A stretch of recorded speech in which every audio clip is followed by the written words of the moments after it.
किसी से ही पूछता हूँ। और सुनाओ रामू, कैसे चल रही है खरीदारी? लगता है आज तो बहुत पैसे आ गए हैं। नहीं भाई, कुछ खास नहीं खरीदा, बस कुछ घर का सामान खत्म हो गया था। परिवार को बस घुमाने ले आया था। अच्छा रामू भाई, तुम अपनी खरीदारी करो, मैं चलता हूँ। रामू का परिवार मेले में घूमकर घर आ जाता है। आज उनके परिवार के चेहरे पर अलग ही चमक थी। सभी बहुत खुश थे। बाबा, आज तो मेरे पास बहुत ज्यादा खिलौने हो गए हैं। अब तो मैं कल ही सारे खिलौने को अपने दोस्तों को दिखाऊंगा। मेरे पास भी अब बहुत सारे खिलौने हैं। हाँ मेरे बेटे, आज के बाद तुम्हें जो भी चीज चाहिए मुझसे मांगना, मैं तुम्हें सारी चीज दूंगा। इसी तरह रामू के दिन हंसी खुशी गुजर रही थी। रामू ने उस शीशे की मदद से अपने घर की हालत सुधार ली। रामू ने उस जादू के शीशे से गांव में एक बड़ी सोने की दुकान खोल ली है। दुकान खोलते ही रामू की दुकान बहुत अच्छे से चल पड़ती है। गांव के सब लोग रामू की दुकान से सोना खरीदने आते हैं और यह बात धीरे धीरे पूरे गांव में चारों तरफ फैल रहा था। रामू जो इतना गरीब था, अब इतना अमीर कैसे हो गया? और उसने गांव में सोने की दुकान खोल दी है और गांव के सब लोग उसी से ही सोने खरीदने जा रहे हैं। ये कैसे संभव है? मैंने सुना है कि रामू ने गांव में सोने की दुकान खोली है। हाँ भाई, ये सच है। रामू ने बहुत बड़ी सोने की दुकान खोली है और गांव के सब लोग ही वहां से खरीदारी करते हैं। मैंने खुद ही अभी थोड़ी देर पहले देखा है।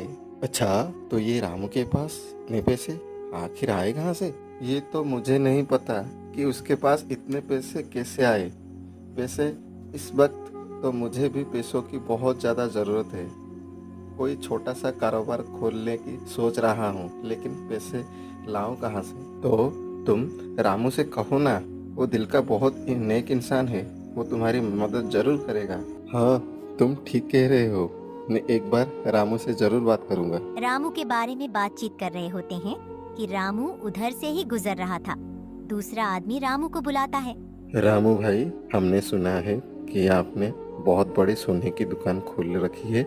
हाँ भाई, मैं ये बात तुम लोगों को बताने वाला ही था कि मैंने एक नई सोने की दुकान खोली है और उससे मेरी अच्छी कमाई हो रही है। लेकिन तुमने ये सोने की दुकान कैसे खोली? तुम्हारे पास इतने ज्यादा पैसे आए कहाँ से? रामू उस सबको उस जादू शीशे के बारे में सब कुछ सच सच बता देता है और वो बोलता है, सच में भाई, मेरे पास वो जादुई शीशा है, उसी से मैंने वो दुकान खोली है। और मैं तुम लोगों को यही बात बताने आया था कि अगर तुम लोगों को कोई भी कारोबार शुरू करवाना चाहते हो तो बेझिझक मुझसे पैसा मांग सकते हो। मैं तुम्हें कारोबार के पैसे दे दूंगा। अरे रामू भाई, ये बात कहकर तुमने हमारा दिल जीत लिया। और हाँ, हम ये बात किसी को नहीं बताएंगे। इसी तरह से रामू ने सब लोगों की मदद की और कारोबार खोलने के लिए सब लोगों को पैसे भी दिए। अब गांव के लोगों ने धीरे धीरे कारोबार बढ़ाया। अब यह बात धीरे धीरे उस दुष्ट अमीर ठाकुर तक भी पहुंच जाती है। रिया, ये मैं क्या सुन रहा हूँ कि उस गरीब रामू के गांव में सोने की बड़ी दुकान खोली है। ठाकुर साहब का नौकर रामू पर पूरी नजर रखता है। अब इन सब पर हरिया की नजर थी। आज तक लोगों को खाते हुए ही देखा है। अच्छा, तो रामू ने जैसे ही उस शीशे के सामने पिज्जा बोला तो फौरन पिज्जा आ गया। अब तो यह पक्का हो गया है कि उसके पास जादुई शीशा है। अच्छा, तुमने कहा था वो रात के वक्त उस शीशे को टेबल पर रख देता है। जी जी ठाकुर साहब, वो रात के समय उस शीशे को उस टेबल पर रख देता है। अच्छा, तो ठीक है, उस शीशे को हासिल करने के लिए सबसे अच्छा वक्त रात का है। मैं रात के समय रामू के घर को जाऊं